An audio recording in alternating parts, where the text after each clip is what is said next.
Καλησπέρα σας, καλώς ήρθατε. Σας ευχαριστούμε πάρα πολύ που είστε μαζί μας σε αυτή την ομιλία. Νομίζω ότι θα τη βρείτε ιδιαίτερως ενδιαφέρουσα.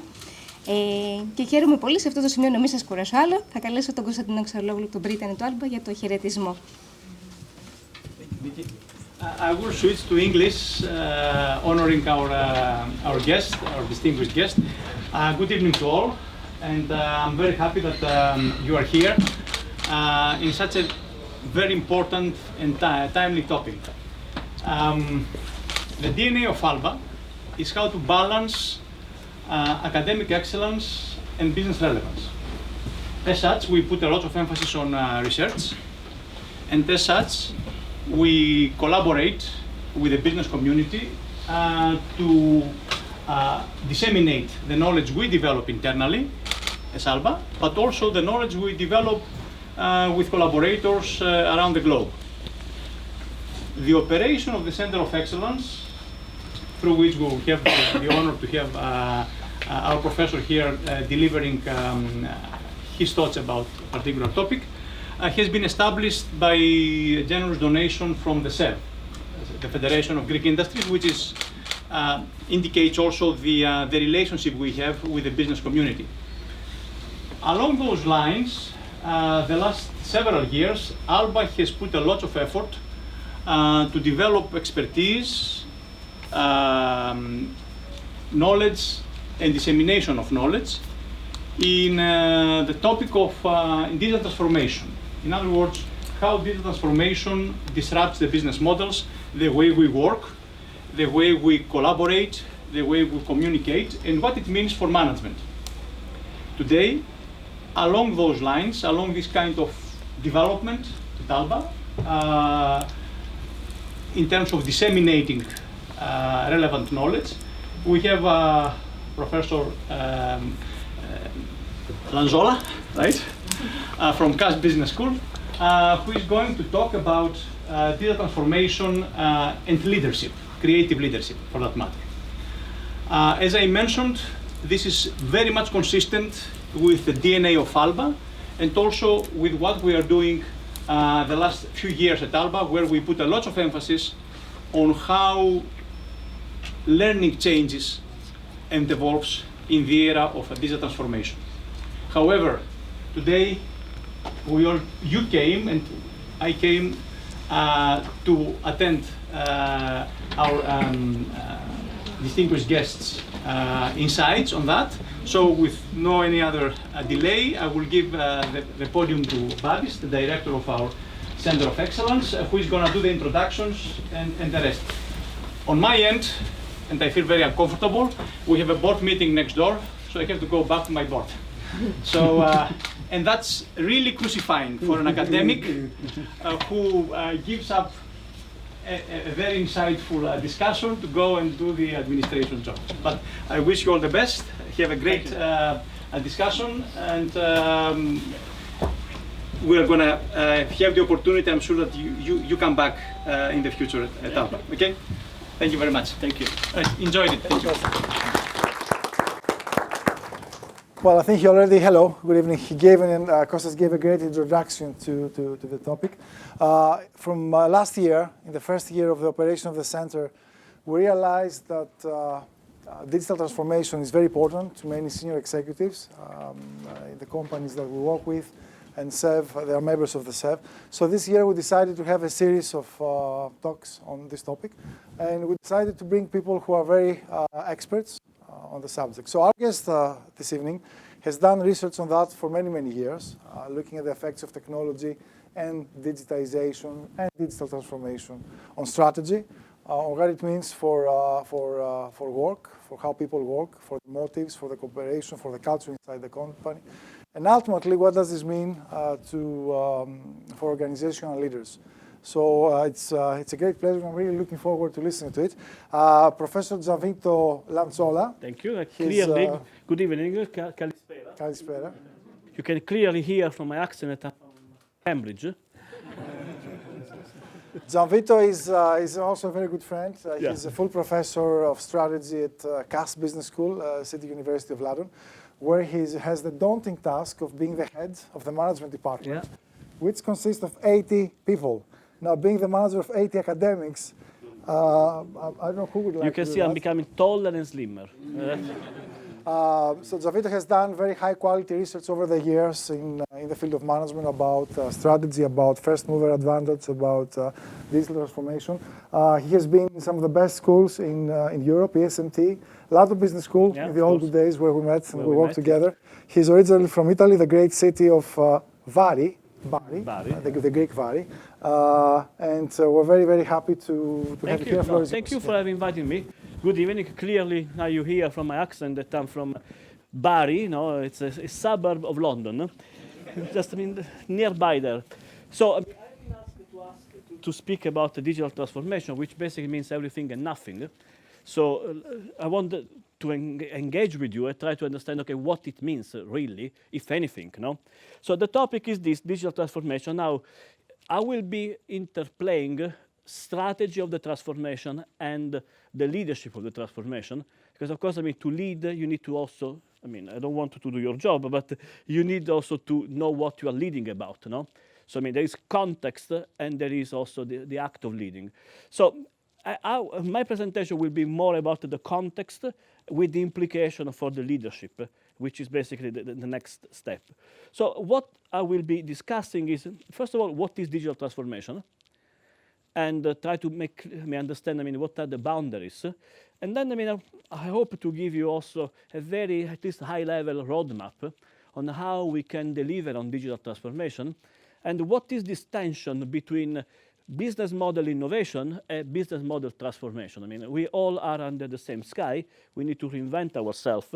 Now, the extent to which we reinvent ourselves, whether it's innovation or transformation, it's our strategic choice, and I'm going to give you some insights to orient your decision-making around this.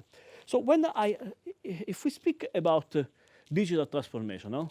I mean, what comes to your mind? What is digital transformation? I mean, why are we here today? I mean, what is digital transformation? Where does it come from? So when you think about digital transformation, what do you have in mind? This is a friendly workshop, and it's not, no marks, it's not taking notes, I mean, it's taking notes for other things, not to give you. So, digital transformation, what is it?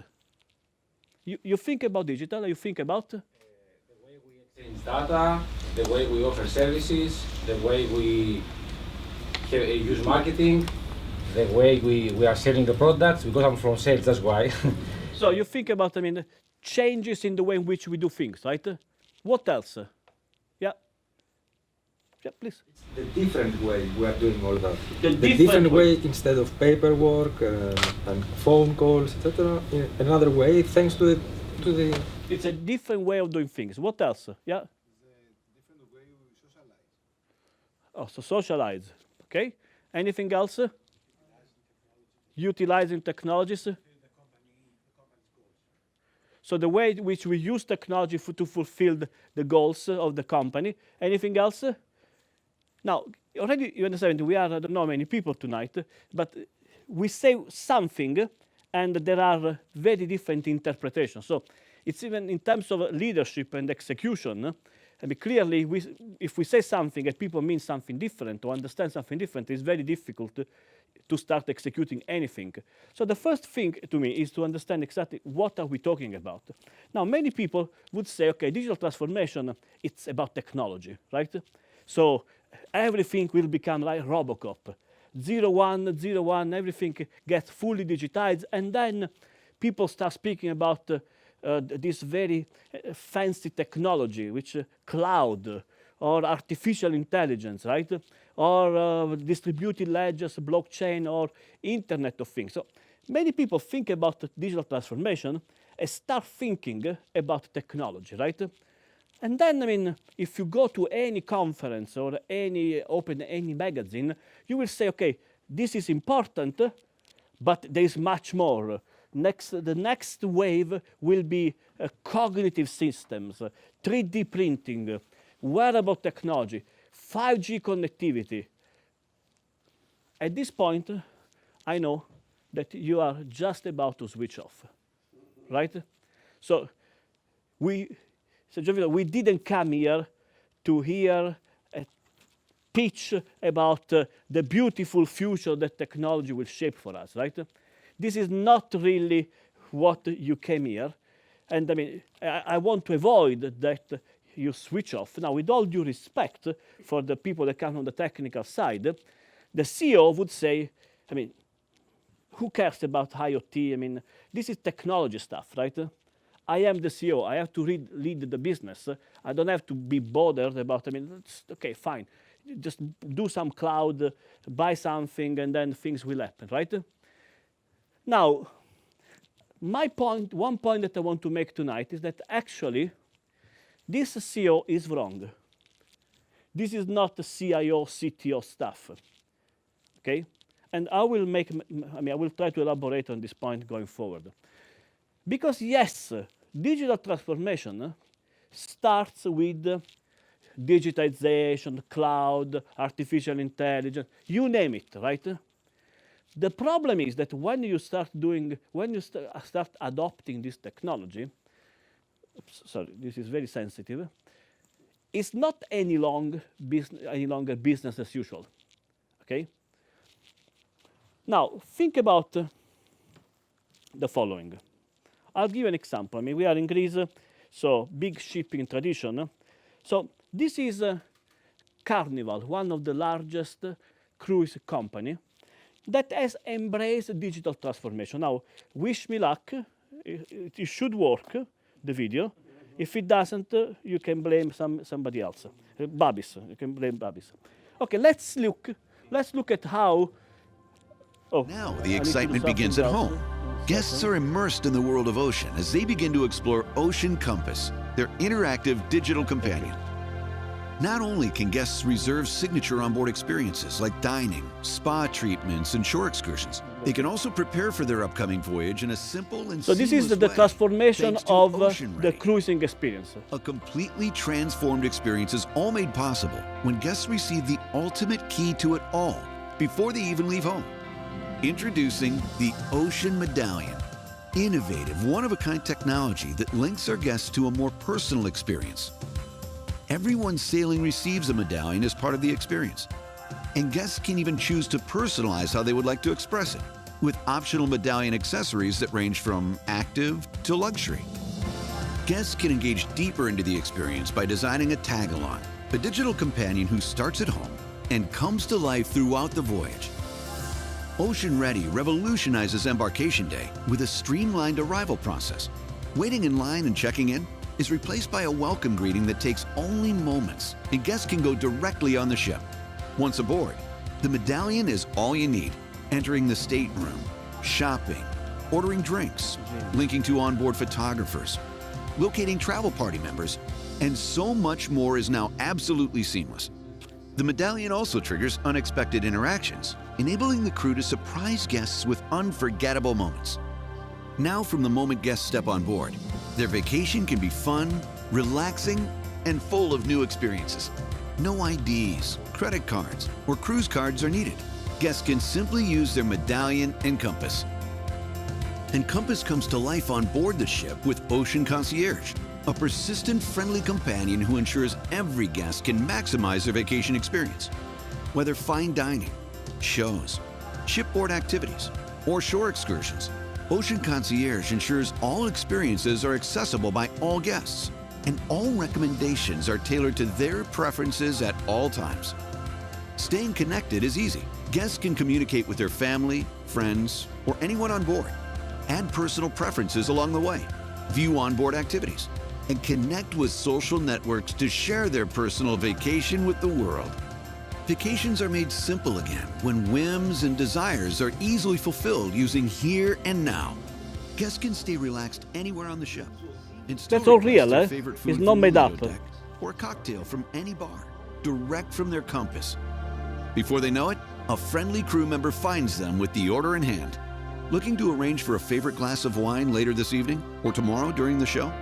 There and then enables the crew to deliver future requests wherever the guests may wish to be. Upon arrival at the theater, the perfect glass of wine arrives as requested, while guests enjoy guaranteed seating. Those interested in trying their luck in new and interactive ways will find gaming beyond the casino, PlayOcean invites guests to engage in digital and physical games all over the ship. Games will seamlessly merge into the fabric of the guest experience, starting at home and evolving through the vacation. PlayOcean brings a vast array of immersive games, engaging events, and deep interactive experiences. Throughout the cruise, memories are captured at the best moments and are available however the guests want them. They can instantly view and share all of their media right from the compass. Digital photos and artifacts can be collected and made into one-of-a-kind keepsakes that are sent right to your home. Personal vacation memories can be shared during and even after the trip. The medallion will enhance our guests' vacations before, during, and after the cruise, making every moment more simple, more personal, transforming transactions into seamless interactions and creating one-of-a-kind vacation experiences that can't be found anywhere else. The medallion changes everything because it's at the center. It is the guest, and it's the way they are interacting with their overall experience. At the core, we're taking the service delivery burden off the crew so they can do what they do, which is interact with guests and make them happy. Now, I don't know whether you have heard what he said in the end. The medallion is the guest. Anyway, first of all, creepy or cool? Who thinks it's creepy? Who thinks it's cool? So let's start with the cool people. So you are cool, I mean, by definition. So why is cool? Gives you lots of opportunities, doing from one point many different things for yourself, and it puts you on the center of the experience. So it puts you at the center of the experience. So it's customer becomes the center of the experience. Yes. Who else is cool? From one point. The other cool people? Yeah. I am cool if there is another way of doing the same stuff as well. If you have the option to choose, do it the regular way or do it with the medallion. So you want options? Yes. So Then I'm cool. you're also cool. Yeah. Yeah. You gain time and people, and it's easy because they know before they see you what you want and how you want it and so on. And that's cool for you. Cool? You get rid of all the anxious and the procedural parts of the voyage. So yeah. Makes it easy fast. It's easier. They have the answers. The right side. I mean, Babis, you are creepy. No, you're cool. No, bad. So who is creepy? But anyway, first of all, have you seen 50% is pretty much split. So in terms of understanding how your customers or clients will perceive your transformation, remember there is no univocous way. I mean, already here we are 50-50. Now, who is creepy? Who thinks it's creepy? Babis, you think it's creepy? Yeah. Why? It introduces too many artificial things into your day. Too many artificial things. Who else thinks it's creepy? Yeah. I think it cuts you when you want to go on vacation. What you need is not to be stuck in a modern way. You need to get away from all the stuff, the facility. So if you go to holiday in the Caribbean, you don't want to eat every day Greek salad because you like Greek salad. Maybe because it's if they know pizza. So if I go to Caribbeans, they know I'm Italian. So the only thing I get on the menu is pizza and pasta, and I keep growing horizontally, which is not exactly. Who else think it's creepy? Yeah. Sorry, I also saw. Okay, fine. Yeah. I would like to stay disconnected. Disconnected. I would agree. It's like your shadow over there. Who else is creepy? And you? Disconnected. Okay, so first point that I want to make is, beside the specific case, is that, see, how does the experience of a cruise get into the digital age? I mean, it's not that the experience become, we go there with an avatar. Okay? That's all BS, I don't mean business school, that we read in the magazines. So people still go to a cruise, right? How do we enter into the digital age if we are a cruise company? What is the act? I mean, what is the physical act through which we enter in the digital age? We have a medallion, right? So there is a medallion which then becomes what? A source of information about what we want, where we are, right? In fact, I mean, the gentleman in the end, the chief experience officer says, the medallion is the guest. This is serious stuff, eh? So, I mean, it's the medallion is the guest. Now, I think he thinks it's cool when he says that. I'm scared, because basically it means that that medallion, that data source, is what will govern the way in which I will be enjoying, experiencing the cruise. Now, from a business standpoint, that's fantastic, right? At the end of it, we are business people here. As from the business standpoint, beautiful, right? At the end, think about how much we're gonna, I mean, our credit card will go beyond any limits, because everything is so seamless. They know that at 5 p.m. we want tea, if we are English. At 9 p.m. we want a glass of wine. So it will go perfectly well, but from a different, let's say, more social standpoint, we are creating a tension, having a seamless experience versus having an experience that is so seamless that we are in a bubble. Now think about all the social implications of this. Manipulation, right? Clear? So it's not business as usual at all. But now, coming back, I mean, to put some structure. So when we start adding digital technologies to our business, it's not business as usual. Now, the first step of digital transformation, it is a technology act. To get into the digital age, the new oxygen is equipping our business with digital technologies.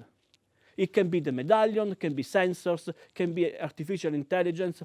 That's going to be the new oxygen. If we don't put digital technologies in our business, without oxygen, people die.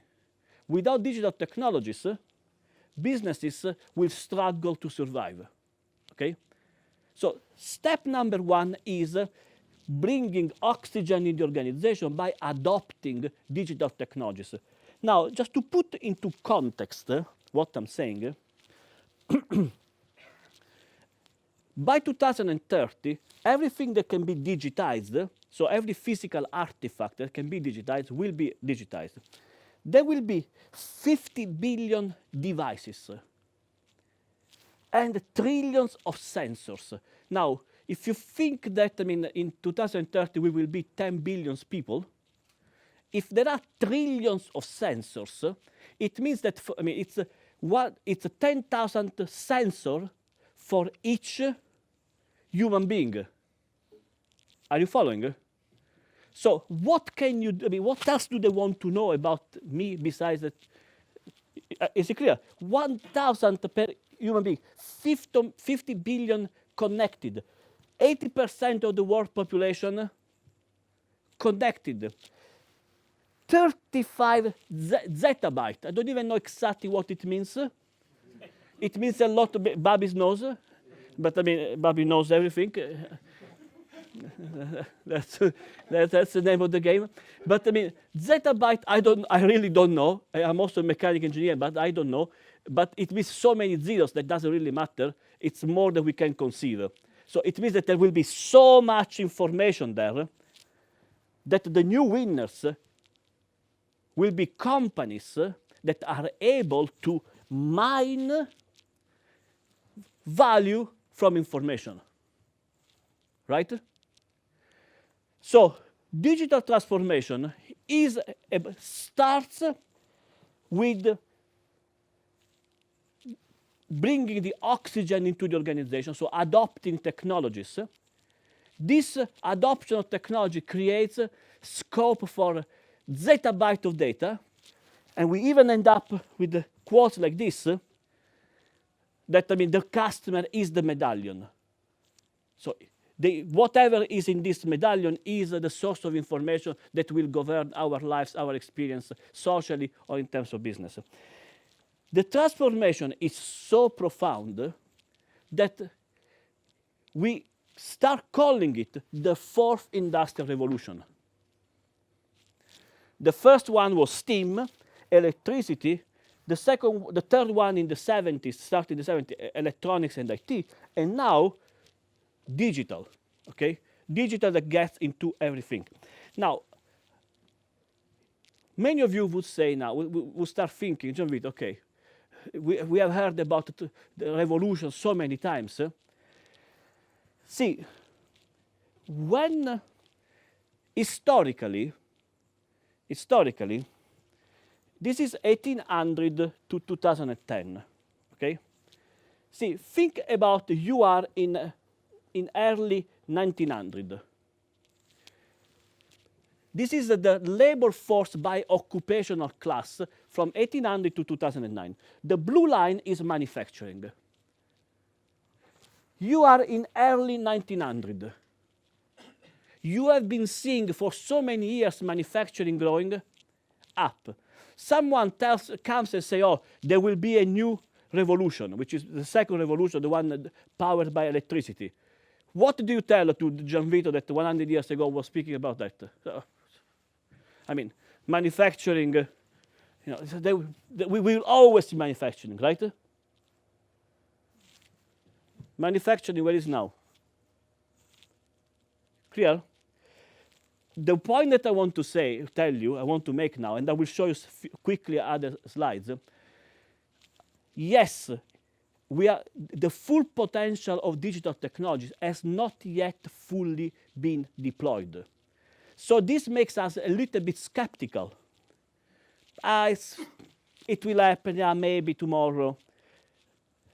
But it's so deep and so pervasive that, I mean, we are most likely an inflection point. Like manufacturing had an inflection point after the second the second industrial revolution, the electricity one, and see how many other inflection points, in some cases positive, for service class. So service, on the contrary, starts going up. Clear?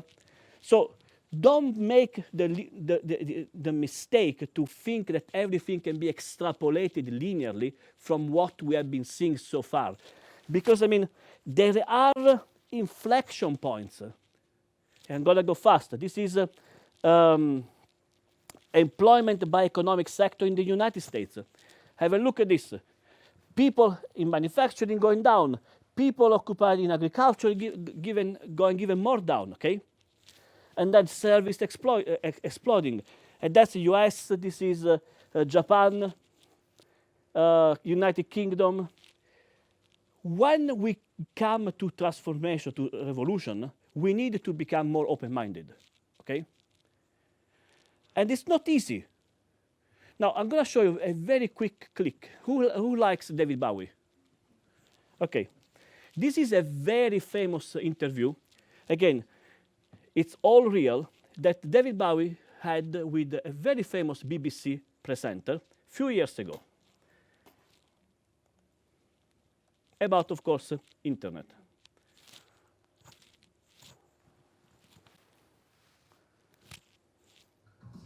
Starting out now, did I read somewhere that you said if you were 19 you wouldn't go into the music business?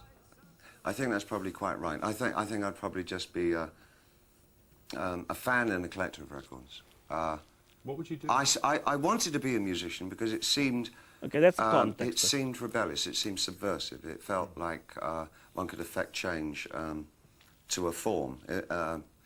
It was very hard to hear music when I was younger, you know.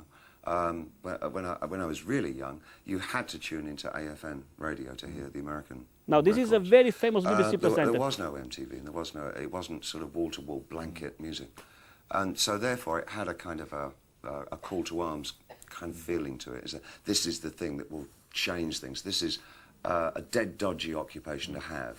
It's still produce signs of horror. Compassionate. You said, I'm in rock and roll. It was, my goodness. Now it's a career opportunity, and the internet is now carries. No, he speaks about internet. Okay. Let's see. Possibly. This is the subversive one. Let's see how the institution reacts. Oh yes, it is. Forget about the Microsoft element. The monopolies do not have a monopoly. Maybe on programs. What you like about the fact, what you like about it is the fact that anyone can say anything. or do anything? From where I am, because of by virtue of the fact that I am a pop singer and writer, I really embrace the idea that there's a new demystification process going on between the artist and the audience. I think when you look back at, say, this last decade, there hasn't really been one single entity, artist or group, that have personified or become the brand name for the 90s. It was starting to fade a little in the 80s, and in the 70s there were still definite artists, in the 60s there were the Beatles. Now look at how skeptical. In the 50s there was Presley.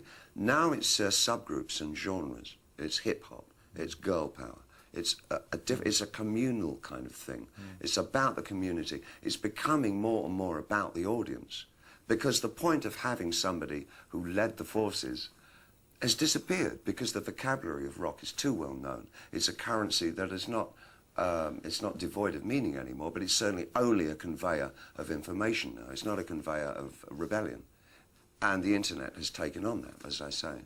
And so I find that a terribly exciting area. So from my standpoint, being an artist, I like to see what the new construction is between artist and audience. There is a breakdown. There's personified, I think, by the rave culture of the last few years, where the audience is at least as important as whoever is playing at the rave. It's almost like the artist is to accompany the audience and what the audience are doing. And that feeling is very much permeating music and permeating the internet. Now look. But what is it specifically about the internet? I mean, anybody can say anything. And it all adds up to what? I mean, it seems to me there's nothing cohesive about it in the way that there was something cohesive about the youth revolution in music. There's nothing cohesive. So, and because I think that we can stop here and you can watch the video if you want. What is the dynamic going on there? I mean, this is 15 years ago. The institution saying, I mean, what is new in this internet? Everything is already, I mean, what is the novelty? You could speak, I mean, freely also before, right? Why internet change things? Clear? And then David Bowie being considered as, I mean, a crazy, completely, I mean, you know, how compassionate he was when he was speaking. So the point that I want to make is that this transformation is not that it will come from that door and say, good morning, I am the transformation, please embrace me. It's very easy, that's the key, you turn the key, everything will change. It's going to be very messy. So we need to have a very clear strategy and leadership, knowledge and skills to go through this transformation, okay? And we need to be able to read through the weak signals that are out there, that are shaping the environment in which we are working. Okay, so if that's clear, this is very complicated because it's a multi-level transformation. It's a transformation of society, of institutions, of competition, and then of your business. As we have seen just a few minutes ago in this lecture theater, 50% of you like to be always connected, 50% hates it. Connected clients, it's not a very clear direction in terms of whether clients will enjoy being always connected, or actually you need to think again about, I mean, how much you want to push with connectivity. In fact, I mean, there is a lot of research that says, yeah, you can give more power to clients, but also clients are spoiled for choices. Actually, they are becoming more and more simple. Give me something easy that, I mean, a menu with only one choice rather than dozens of choices. So there is a change in terms of clients. There is a change in terms of regulation. And this is something that, I mean, in many boards I've seen. Boards tend to extrapolate whatever it has been the definition of the past in terms of market failures and consumer welfare, as I say, also in the future will be the same. There is a lot, in this moment, there is a regulatory vacuum that will be filled shortly with a new regulation that has very little to do with the one that we can extrapolate from the past. Now, if I had time, I will show you many other videos. This is the case of an American chain, grocery chain called Target. They were allowed a few years ago to use data from their customers to give to be predictive of what could have been their needs in the future. Okay, they ended up sending to a 16-year-old vouchers for pregnancy. You know the case, right? You can see the video. I'm going to leave all the material. It's very nice. And basically, they were sending, and the father said, why are you sending vouchers for pregnancy? She's 16 years old. Okay? Now, the story was that actually the daughter was pregnant. She had told no one. Became a big issue in the US. And what is the story? And ended up on the night, even news and all channels. What is the story? In this vacuum, we have a lot of information. We start thinking, okay, let's send the vouchers about the pregnancy, about whatever it can be. But you need to make a big distinction. Many things are compliant. Okay? So, can they do it? Yes, it's compliant. But not necessarily what is compliant is also legitimate. Are you following? Many boards I work with, they have this built-in this mistake. They think that compliance, I can do it, let's do it. I'm going to sell more diapers. Because, I mean, now she knows that she will need diapers. But you need to remember that compliance is not legitimacy. Who gives us legitimacy? The state and people. What was the problem that Target had? They were compliant, yes, but they were about to lose legitimacy. Because the clients, the people said, I mean, you intrude into my life. Clear? So, especially banks, I see a lot in banks and in insurance companies, they spend so much in compliance, they never ask themselves, but what we are doing is, okay, it's compliant because, I mean, we have done all possible checks about compliance, but it's also legitimate, meaning that the government will like it, and people will like it. This is something that, I mean, in terms of governance and leadership, you need to keep yourself. Because otherwise you can be absolutely successful in terms of business, but being taken out as Target was that far from being taken out by changes in terms of legitimacy of your business model. Is it clear? Now, which one is the company that, in my view, is risking a lot to lose legitimacy? I mean, Facebook is just that far from losing legitimacy. They have already counted, I mean, in the US, and we are in American school here, so you know very well that an apology in US culture is not something that you do, I mean, lighthearted. He has already, this is Mark Zuckerberg in speaking to a committee of the Congress, has already done made 5 apologies for his misbehavior. When it's going to be one apology too many, he will lose legitimacy and the business will become, I mean, we have AT&T has learned a lot about when you push too much. Clear? So it's about changing behaviors of your clients. It's about changes in regulation. And for example, in London now, they know everything about what they do when they take the underground. Up to what point are they giving a service? Up to what point they start becoming like the big brother? Okay? That's a conversation that I don't have an answer. I'm just making you aware that many boards are completely blind. They think that, I mean, we can do it.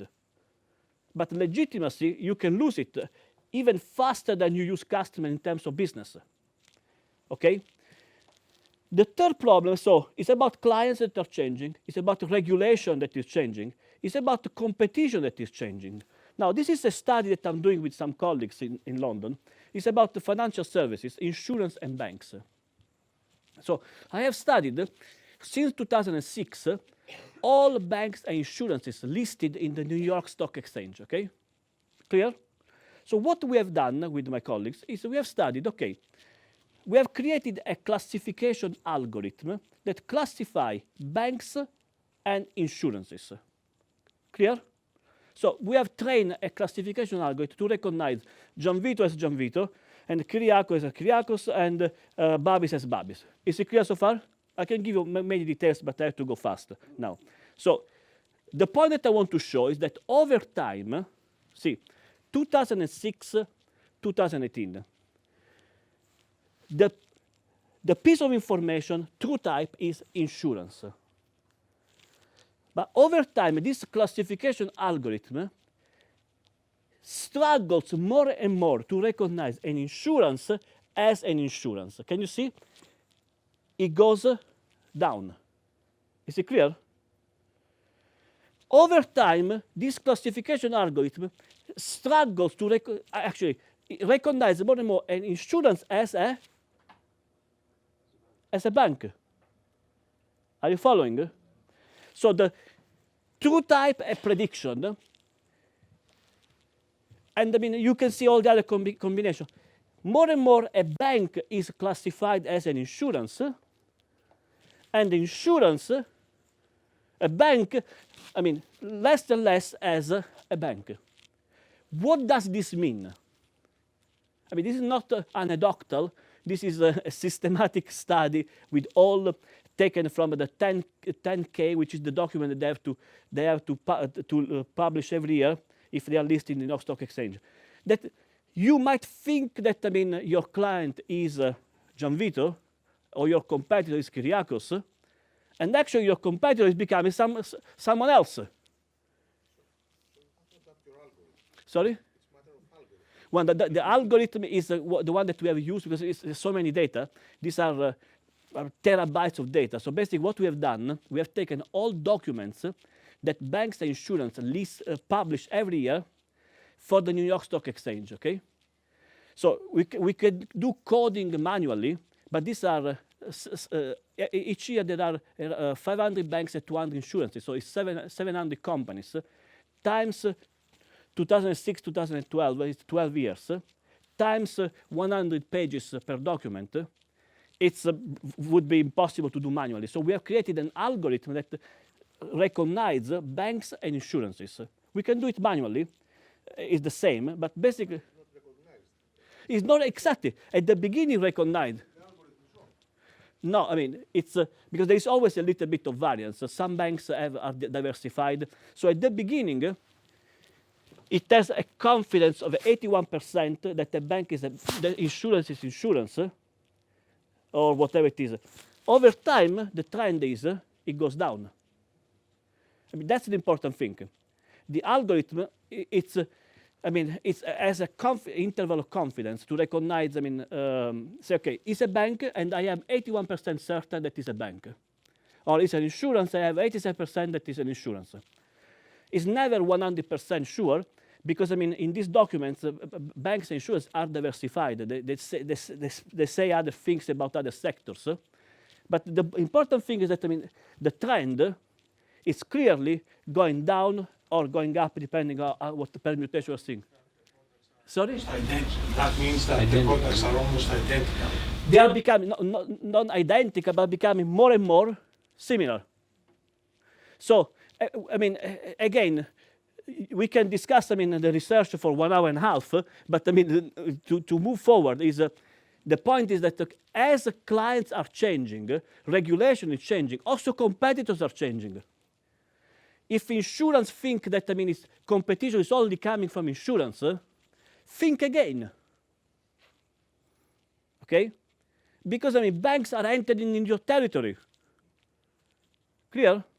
So this is strategy and leadership combined in a very difficult way to disentangle because I like to think that, I mean, my competitor is Babis, and I mean, I keep targeting Babis.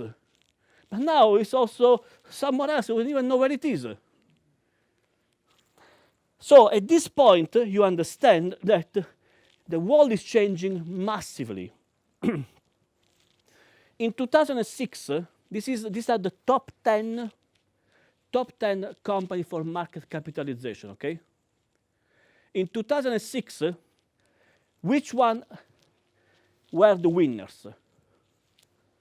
Which one were the top 10 companies for market capitalization? Blue, so there's a lot of grease here. It's a different shade of blue. That's Microsoft, ExxonMobil, General Electric, right?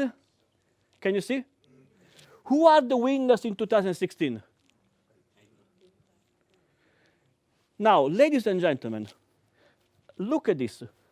General Electric, 2006, what is the market cap? Give me a number. 360. General Electric, 2016. They have already lost 100 billion.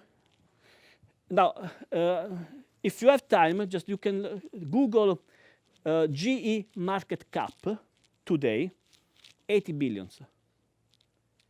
Okay? It's not the same company, fair point, but it's 80 billion. Okay? Because it's a fair point, but I mean, many people would say what they have spun out were not adding, because the reason was they were detracting value.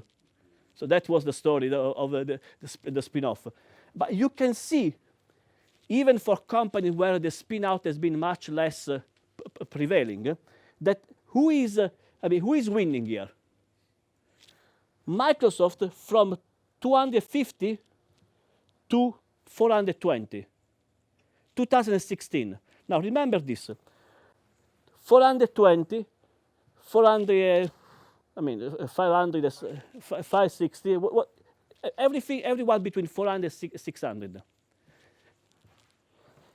Who has won the race to 1 trillion?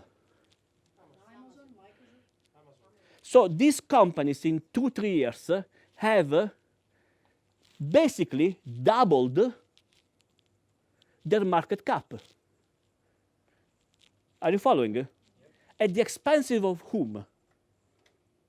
Oil and gas, industrials, traditional sectors.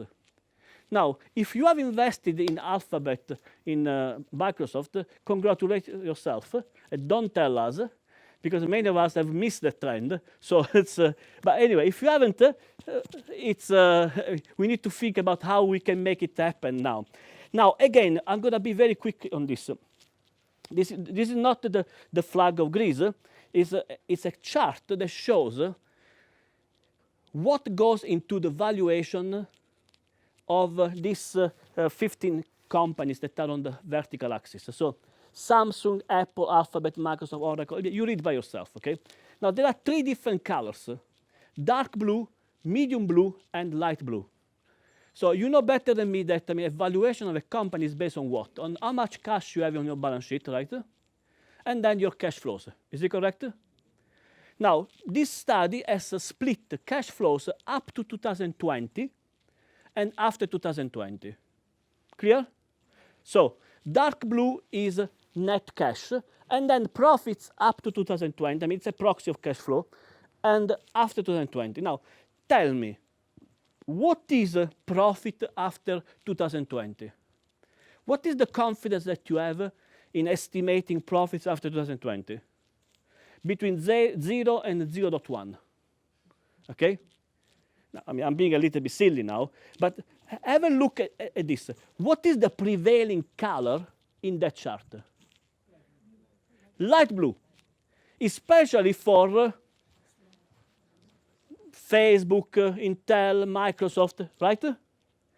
So what does this tell us? It tells us that what we have seen so far is nothing. Okay? Now, we can discuss and dissect this slide in 20 zillion ways. There are a lot of mistakes, methodological, but the trend is clear. We have seen nothing. And many of these companies will go nowhere. That's normal. I mean, during the second industrial revolution, many companies start, I mean, you think about automotive industry, there were thousands of companies, and now there are only 10 companies. Okay? So maybe some of these Uber will go bankrupt, or Tesla will go nowhere. It doesn't matter. The trend is that. They are the winners. If I have scared the company here that are not, I mean, among the technology savvy, now what is the good news? That, again, trillion more, trillion less, I don't know. I mean, these are predictions. But in the next peanuts, I mean, trillion more, I don't know. In the next 4 or 5 years, digital technologies will create opportunities for 14 trillions. Now, this is IBM estimate. Again, 13, 15, it doesn't really matter. What matters is that, I mean, the size of the pie is basically as big as almost the size of China GDP thrown into the economy in the next 4 or 5 years. Clear? Now, I think this is a very sizable opportunity. So there are a lot of challenges, but also fantastic opportunities. So, and I mean, the point now is how do you seize this opportunity? Now, the CEO, the business people here, start understanding that, I mean, there's nothing to do with technology. We spent 30 seconds at the beginning. This is about business. But now what does my experience and my research shows in terms of, okay, now the CEO is, I have the buy-in of many CEOs. I say, okay, fine. We need to go forward. And what is the typical way CEOs go forward? Say, okay, this is our business. So we have information technology, right? That power our operations. Around there is our business model. What is a business model? The way in which you create and deliver value. Clear so far? And then there is a customer, there are customers and the broader stakeholders we have to deal with. So what is the typical approach of the CEO at this point? So I'm making it a little bit fictional, but just for the sake of... So the CEO is, okay, understood. We need to go forward. So what we are going to do is, this is our business model once upon a time, right?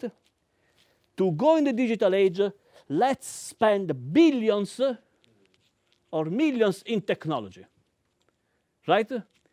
And then, I mean, this is just one. BNP Paribas spending 3 billion on digital transformation and doing A, B, C, D, and F, and G. And companies spending millions in digital transformation, and then usually nothing happens.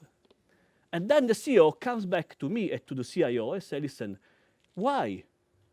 I mean, you told us the digital transformation is going to be beautiful, and nothing is happening, right? Many companies think that it's all about putting some cloud, some IoT, making it bigger, maybe calling it CDO, Chief Digital, and things will happen. If that's what we're doing, that's the wrong approach. This is technology in search of problems, which usually is way suboptimal in terms of leading the transformation. Okay? So the correct approach is not starting from technology, but starting from the changes, then the business model, then you build the digital core. Because, I mean, you cannot escape. You need to build a digital core. That's the oxygen. That's what I said earlier on. You cannot escape. But the problem is you don't start bottom up. You don't start, I mean, top down in this case, but you go bottom up. So the right way is from changes into digital and not the other way around. Basically, it's back to strategy, not technology. See, BMW. Who likes BMW here? Okay? What BMW stands for? BMW stands for the ultimate driving machine. Right? So, it's not that BMW, ever look at this. This is the rising cost of automotive electronics as a percentage of the value of a car, okay? So, 1950, electronics, basically very few percent. 2010, 30%, 2020, 35%, projected more than 50%, right? So, if the CEO of BMW thinks that it's only about technology, what is the solution? Just put technology in the company, right? And what's going to happen? What's going to happen? If they manage to do it, good for them, if they manage to do it, right? Because there is much more than this. And it's not just, of course you need to do it, that's competitive parity. If you don't put electronics and digital in your company, you are out. That's not a choice. But that's competitive parity. Because there is much more going on in terms of transformation of the typical clients of BMW. People don't drive any longer as much as before. It's a trend. Okay? In London, on my laptop, on my mobile phone, I have at least 4 or 5 apps that can come and pick me anytime from anywhere I am. I mean, for me to drive in London is crazy. Okay? There is much more than just bringing technology. You need to do it, period. And then think about this. The ultimate driving machine. But what else is happening? It's not only that clients are changing, so we don't want to drive anymore. At least many people don't want to drive. What else is happening? Driverless cars. If you have built your success on being the ultimate driving machine, and prospectively, driving becomes a commodity, what do you do of your brand built on driving machine?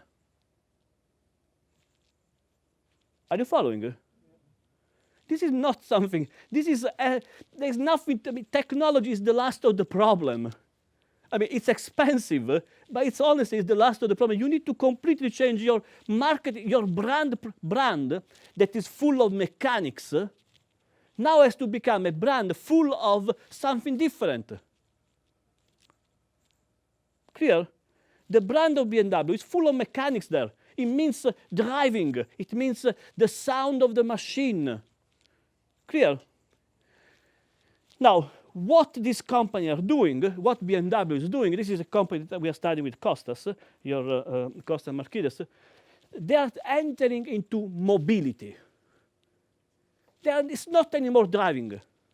It's about mobility. Okay? It's a completely different business. This is not something that the CIO or the CDO can decide. This is something that, I mean, it's as business as it gets.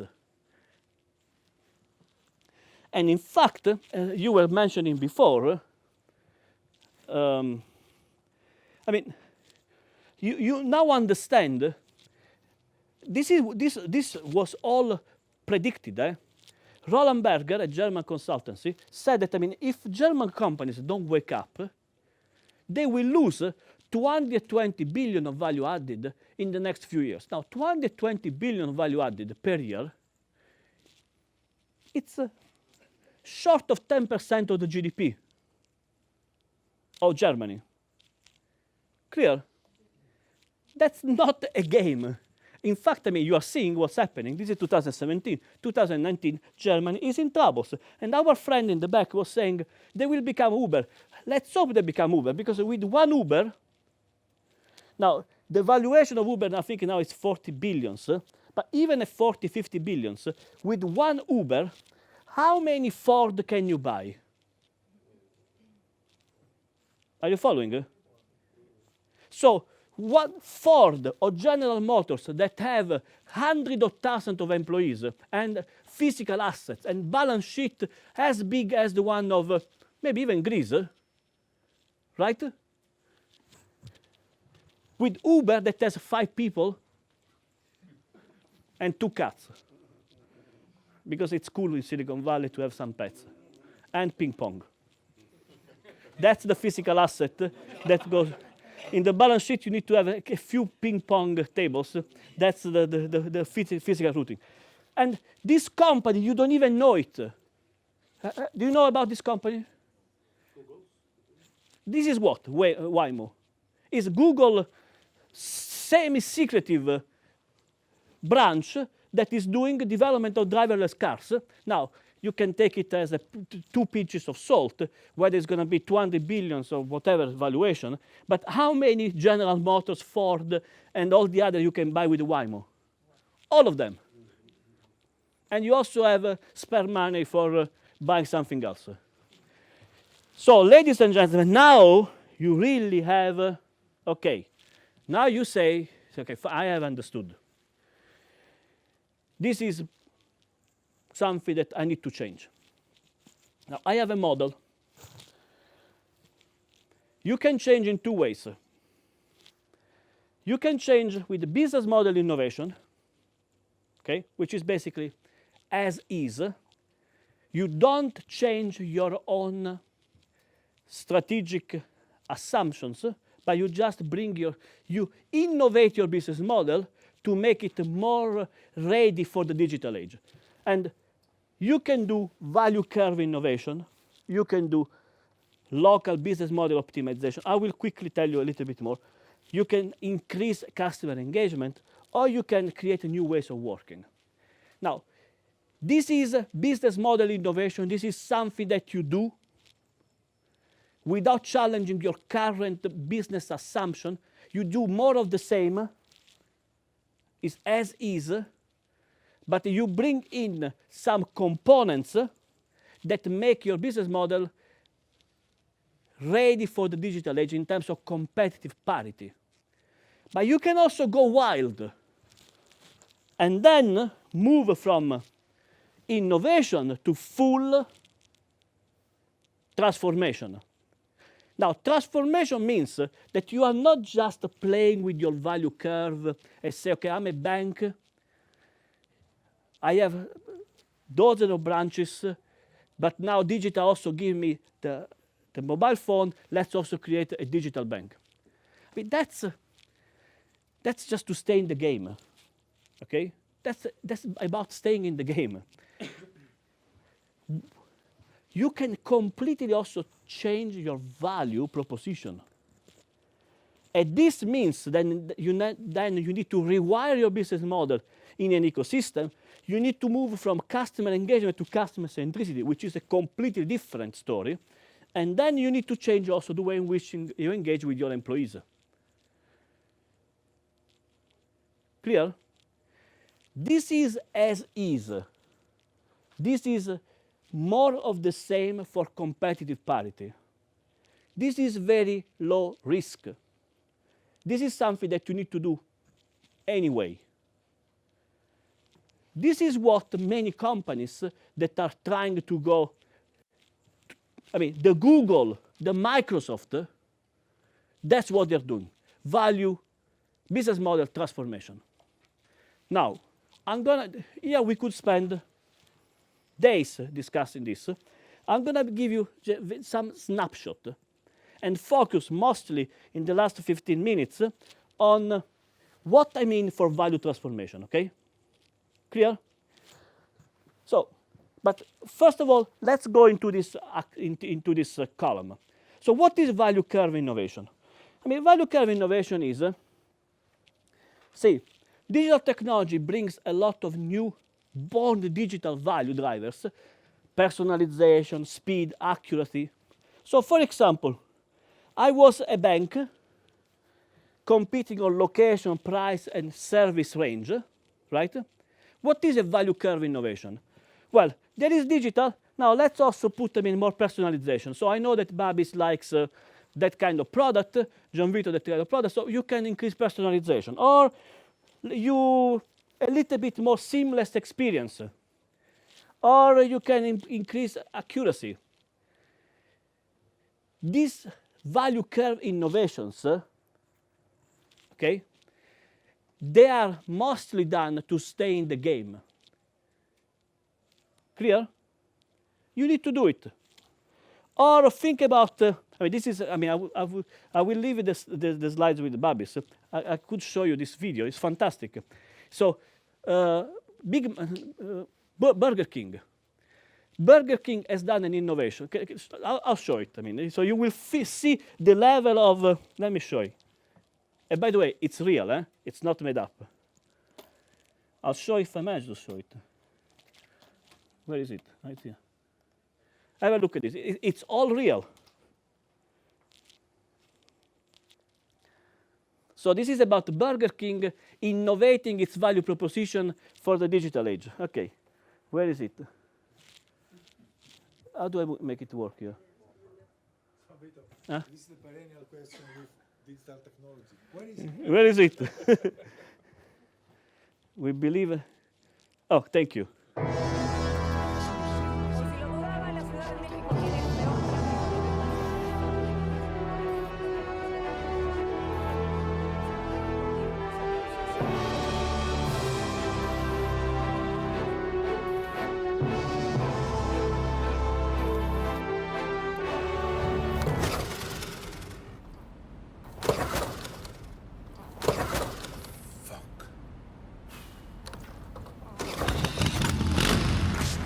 The Traffic Jam Whopper.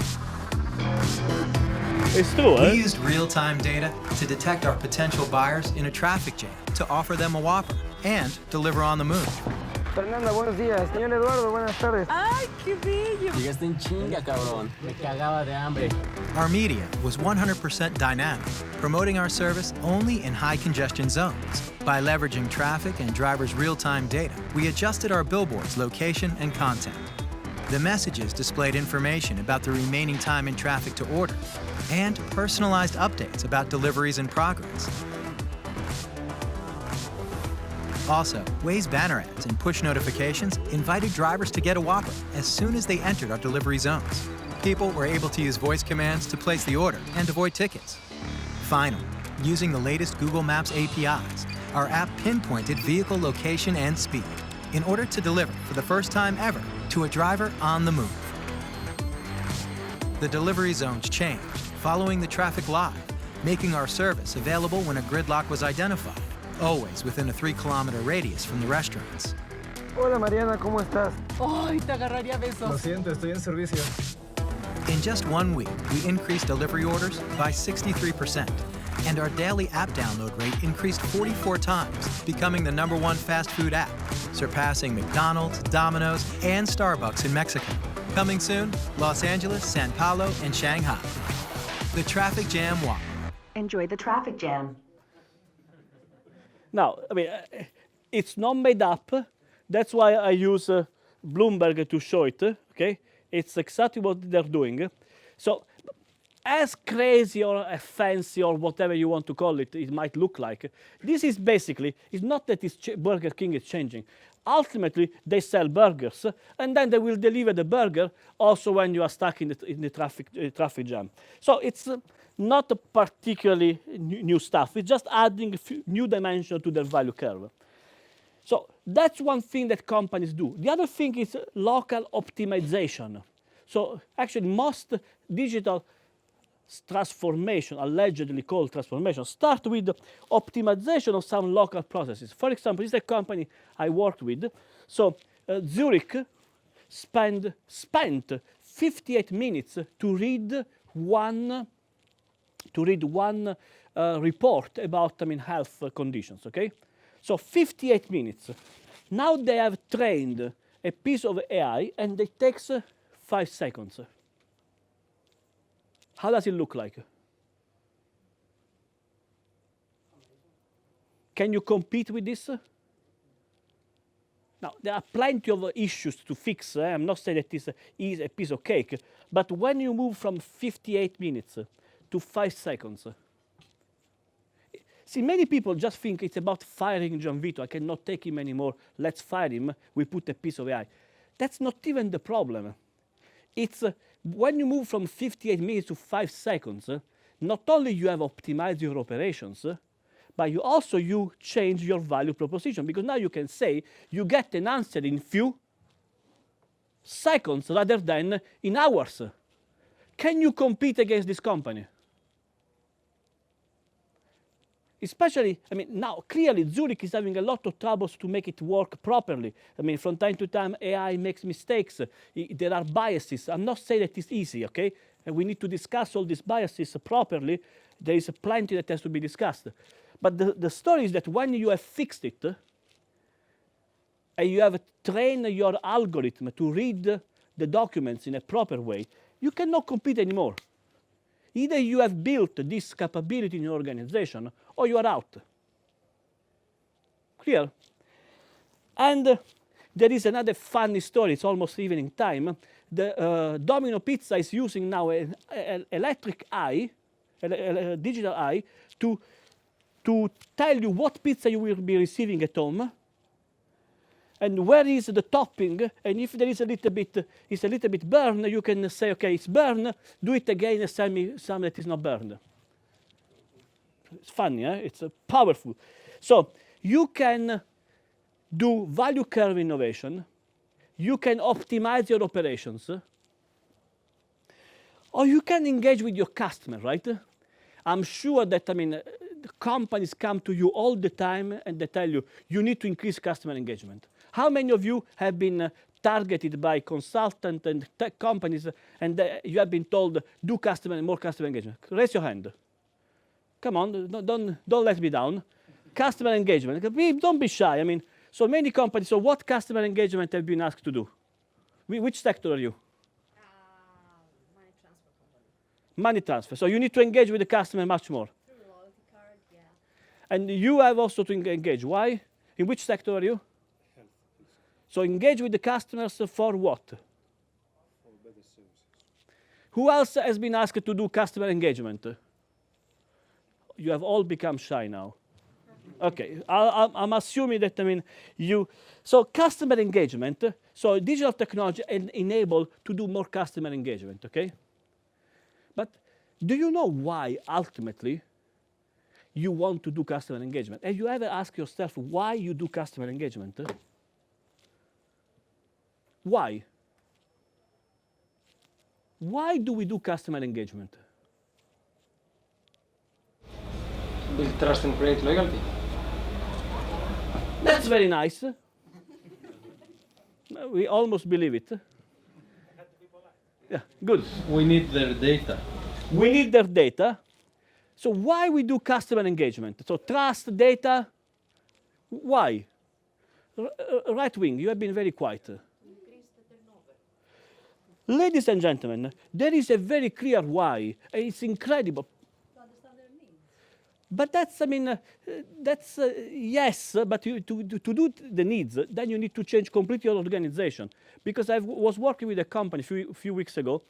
They wanted to do customer engagement for understanding needs, but then all processes of new product development and marketing were all old style. So people were understanding the needs and nothing was happening. Okay? So it's not something that you do.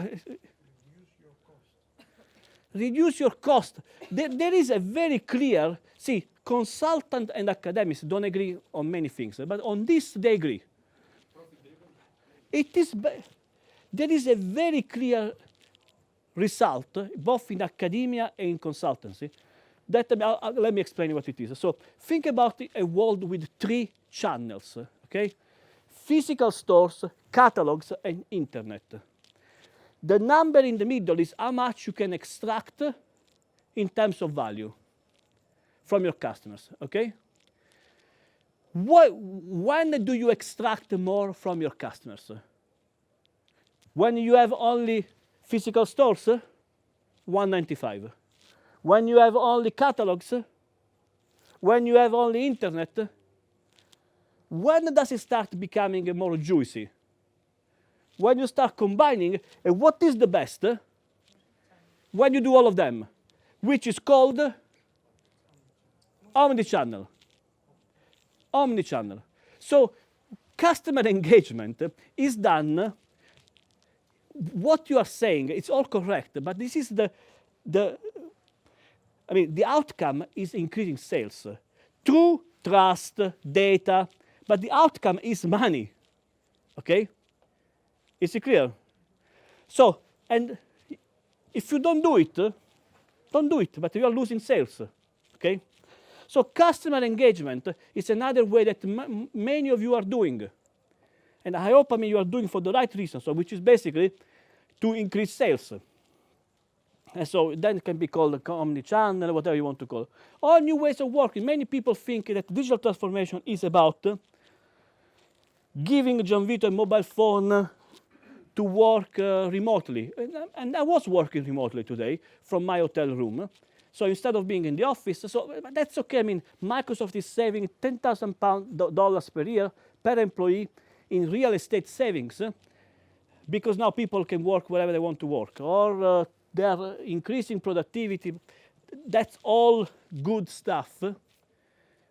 This is all stuff that we need to do. And this is stuff that, will require a lot of input from Babis, because when you have a company that moves from the legacy business model to a business model where you have value innovation, customer engagement, when you have new ways of working with your employees and optimization driven by digital technologies, the leadership style is completely different. Okay? It's completely different. You cannot just extrapolate your old leadership style and bring it to the digital age. Okay? But this, what I've told you so far, it's all nice stuff, but it's all as is.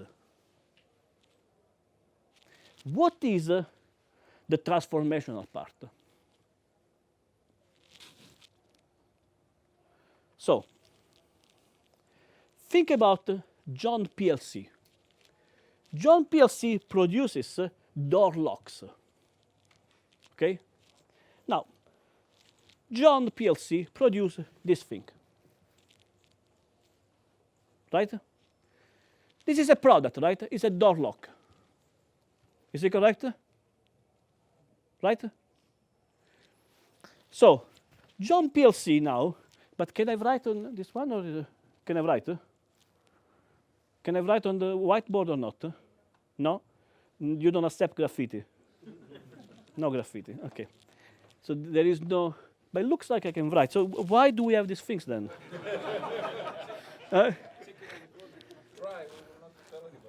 We'll tell, I can even put a signature, like Bansky. And anyway, I don't want them to be blamed. So think about this. This is a lock. This John PLC produced locks, like many SMEs in Greece, in the UK, in Italy, in France, you name it. A product. Now, digital technology, remember, digital technology is the oxygen. You need to connect everything, right? For example, you can connect this lock with whom? With? Sorry. The owner. With the owner. So imagine here there is the owner. Or you can connect this one with the police. Or you can connect with the manufacturer. Okay, with whom? The electricity system. What else? Security. Use your imagination. We are speaking about transformation here. So the lock is, sorry?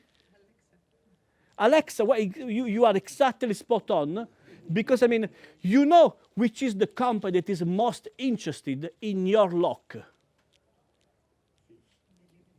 Thieves? Which company? Which is the company that wants to have control of your lock? You think, it's John PLC? Amazon would love to control your door lock.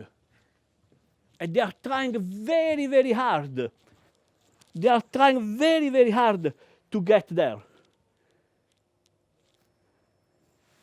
Once upon a time, it was a lock.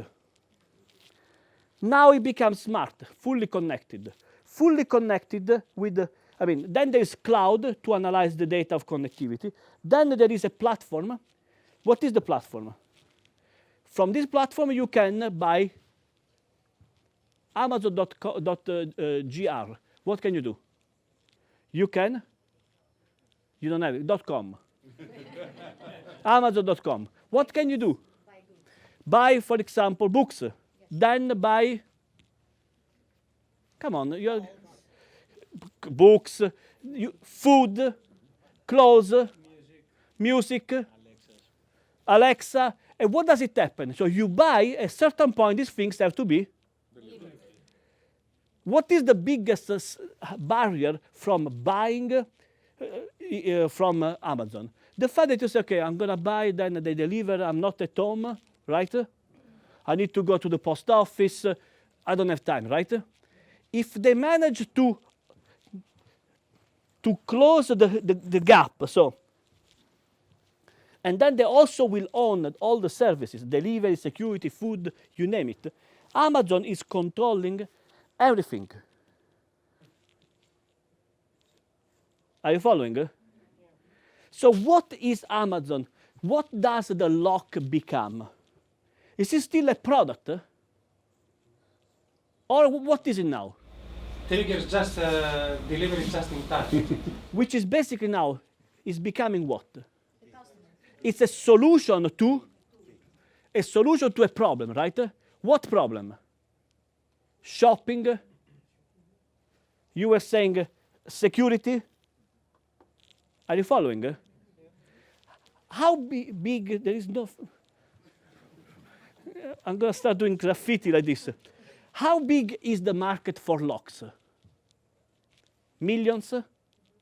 How big is the market for delivery? Billions? Do you get it? How big is the market for locks? Millions. How big is the market for security? Several millions. Value transformation means, well, we will see a little bit later, but so you can see that, I mean, it's not anymore a lock, it's a solution to your shopping problem. It's a solution to your problems in terms of security. Are you following? Let me skip this example. Easy example. Which company is this? When you connect your Apple device, first of all, with whom can you connect your Apple device?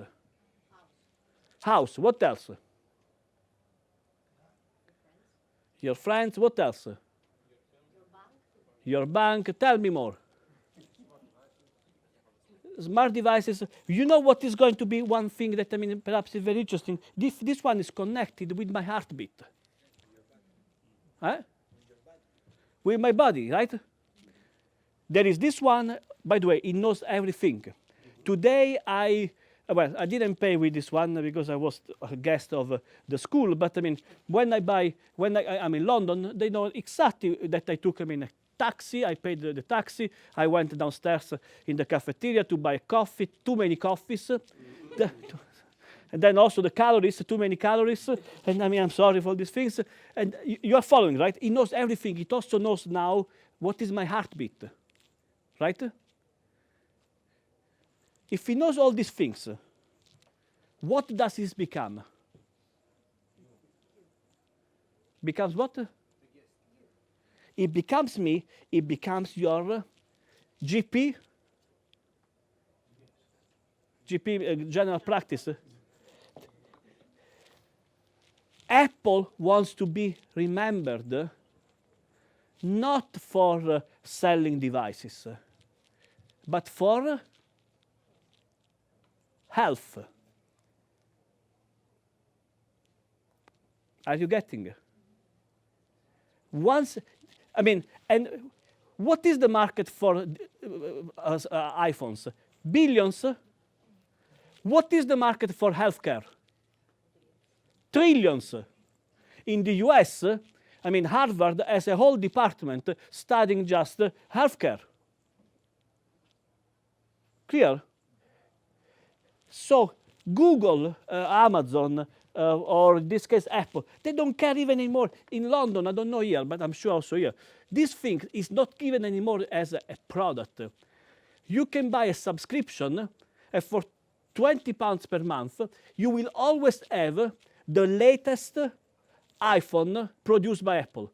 What does it mean if you pay a subscription rather than buying a product? What does it mean? That you are not buying anymore a product, you are buying an enabler towards